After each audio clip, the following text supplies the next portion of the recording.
কি যে অপরূপ সুন্দর দুনিয়া, কে দিয়াছেন যতন করে সৃষ্টি করিয়া, তিনি রব, তিনি রব। আকাশটা একদম স্বচ্ছ পরিষ্কার, কিন্তু রোদের যে তাপ, এই তাপে কিন্তু একদম কুলা ওঠা যাচ্ছে না। তাই ভাবলাম সামনে একটা নৌকা, দেখেন কত সুন্দর নৌকা ভাসছে গাছতলায়। আমাদের এখন গন্তব্য এই নৌকায় উঠবো ইনশাল্লাহ। উঠে দেখি কোথায় ছায়া আছে, এই ছায়া বরাবর যাব। একটা সময় এই শেকড়গুলোতে আমাদের সকাল থেকে সন্ধ্যা রাত বেশ আড্ডায় সময় কাটছে। বিশেষ করে আমাদের ব্যাচ 2009 ব্যাচ বন্ধু বান্ধব সবাই এই নৌকা তো না, এই শেকড়ের উপরেই আমরা সময় কাটাতাম। বহুদিন পর এই শেকড়ের এখানে আসলাম, আসলে আসা হয় না। আমার সাথে আছে ছোট ভাই হৃদয় এবং এই যে আর এক ছোট ভাই শহীদুল। দেখি গন্তব্য কোথায়, আমরা আজকে কোথায় যাই। আমরা কিন্তু অলরেডি শুরু করে দিয়েছি আমাদের যাত্রা। দেখা যাক কত দূরে আমাদের যাত্রাটা থামে। চারপাশে যে রোদ, একটু ছায়ার সন্ধানে দেখি কোথায় ছায়া পাওয়া যায়। দেখতেই পাচ্ছেন চারপাশে কত সুন্দর সবুজ, শুধু গাছ আর গাছ। তারপরেও আজকে যে রোদের তাপ, আমরা কিন্তু টোটালি আসছি এলো ছায়া, কোথায় ছায়া আছে সেই সন্ধান করতে, অন্য কিছু না।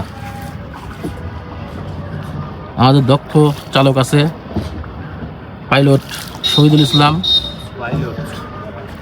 আমাদের এই রাজবাড়ির বিশেষণটা হচ্ছে চারপাশে পুকুর, একটাই রাস্তা। দেখি আজকে চারপাশের পুকুরটা ঘুরে দেখানো যায় কিনা আপনাদের।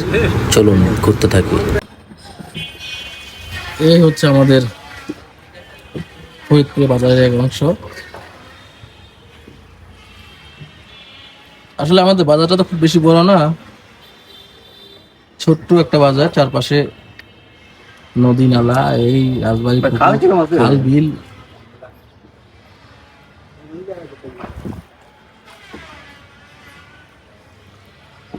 এইটা হচ্ছে আমাদের ফরিদপুর গার্লস স্কুলের একটা অংশ, পেছন থেকে দেখা যাচ্ছে। হ্যাঁ, আকাশটা আজকে অনেক সুন্দর, কিন্তু রোদটা ভয়ঙ্কর।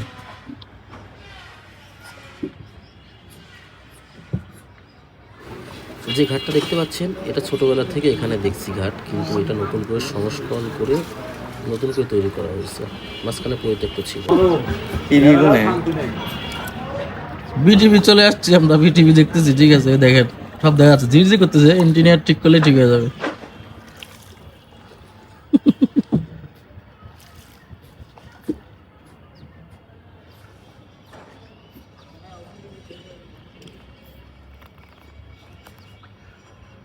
ঠিক আছে। ভয়ঙ্কর বুল্লা চাকিটা, হচ্ছিল ইন্টারন্যাশনাল বুল্লা। এই বুল্লা হলো বিপদজনক বুল্লা। আসলে চারপাশগুলোতে মানুষ না থাকায়, মানুষের চলাচল না থাকায় সাপ পোকার বসবাস, একদম ভয়ঙ্কর অবস্থা। কারণ মেইনলি আমাদের এই রাজবাড়িটা সম্পূর্ণ উপজেলার সকল ধরনের অফিস এখানে অবস্থিত। আর যেটা দেখতে পাচ্ছেন, এটা আমাদের কোয়ার্টার, সরকারি স্টাফ কোয়ার্টার। এটা ছোটবেলা থেকে যেমন দেখছি তেমনই আছে এখনো। আর এইগুলো হচ্ছে রাজবাড়ির সেই পুরাতন ঐতিহ্য, অনেক আগের এই বিল্ডিংগুলো। আজকের আকাশটা ছিল চোখে দেওয়ার মতো, একদম মনে হচ্ছে যে তুলা আর নীলের সামঞ্জস্যতায় আকাশটা একদম ভরে উঠেছে। এত সুন্দর লাগছিল পরিবেশটা, যেটা উপভোগ করার মতো। কিন্তু রোদের তাপ এতটাই বিকট ছিল, ভয়ঙ্কর ছিল, আসলে আমরা কুলায় উঠতে পারিনি। যে কারণে ভাবলাম যে কখনো আসলে এই রাজবাড়ি আমাদের ঘরের সাথে, কিন্তু কখনো রাজবাড়ির চারপাশটা এভাবে নৌকা নিয়ে ঘোরা হয়নি। শুধু দূর থেকেই দেখছি, রোড থেকে দেখছি বা রাজবাড়ির ভেতর এন্ট্রি করে চারপাশটা ঘুরে ঘুরে দেখছি, কিন্তু এভাবে মানে পুকুরের চারপাশ দিয়ে ঘোরা হয়নি, আজকে ফার্স্ট টাইম। তো চলুন দেখি আজকে রাজবাড়িটা আমরা সম্পূর্ণ ঘুরে দেখব, আশা করি আপনাদের ভালো লাগবে। এই যেটা দেখতে পাচ্ছেন না, এটা হচ্ছে রানীর ঘাট। এইটা রানীর ঘাট, রাজা তার রানীর জন্য স্পেশালি ভাবে এই ঘাটটা তৈরি করে। এখনো এই রানীর ঘাটটা উপজেলা রাজার দখলে, মানে উপজেলা নির্বাহী কর্মকর্তার বাসভবন। ব্যাপারটা বুঝতে পারছেন কত সুন্দর এবং কত মজার একটা বাসা পেয়েছে। আসলে এই ধরনের প্রত্নতাত্ত্বিক জায়গায় এসে সেই জায়গাতে রাজার পুরাতন ঐতিহ্যে এখানে বসবাস করা, একটা উপজেলা নির্বাহী কর্মকর্তার বাসভবন হওয়া, আমি মনে করি এটা অনেক সৌভাগ্যের বিষয়। এখন যে বিল্ডিংটা দেখতে পাচ্ছেন পুরাতন বিল্ডিং, ওটা হচ্ছে উপজেলা মাধ্যমিক শিক্ষা অফিস ছিল এক সময়, এখন নতুন ভবনে চলে গিয়েছে। এটা মহিলা বিষয়ক অফিস। এখন আসলে আমরা মেইনলি যাচ্ছি হচ্ছে নামাজের উদ্দেশ্যে। এখান থেকে আমরা চলে যাব নামাজে। আসরে আজান অলরেডি দিয়ে দিয়েছে, নামাজের টাইম হয়ে গেছে। এইখানে দেখতে পাচ্ছেন সরকারি Yasin degree college, honours college. ওইখানে দেখতে পাচ্ছেন ওটা মাদ্রাসা, তার সামনে ওটা উপজেলা বড় মাঠ।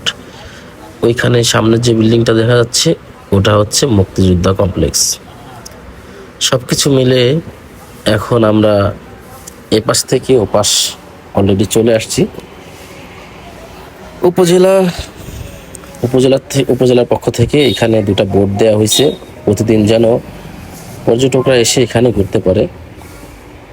বেশ সুন্দর একটা জায়গা। আর এই পুরাতন বিল্ডিংটা এখন অফিসার্স ক্লাব।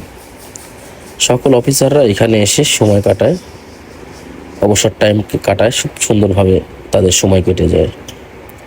দেখেন বেশ সুন্দর দুটা বোর্ড ছেড়ে দিছে এখানে, এটা আগে ছিল না।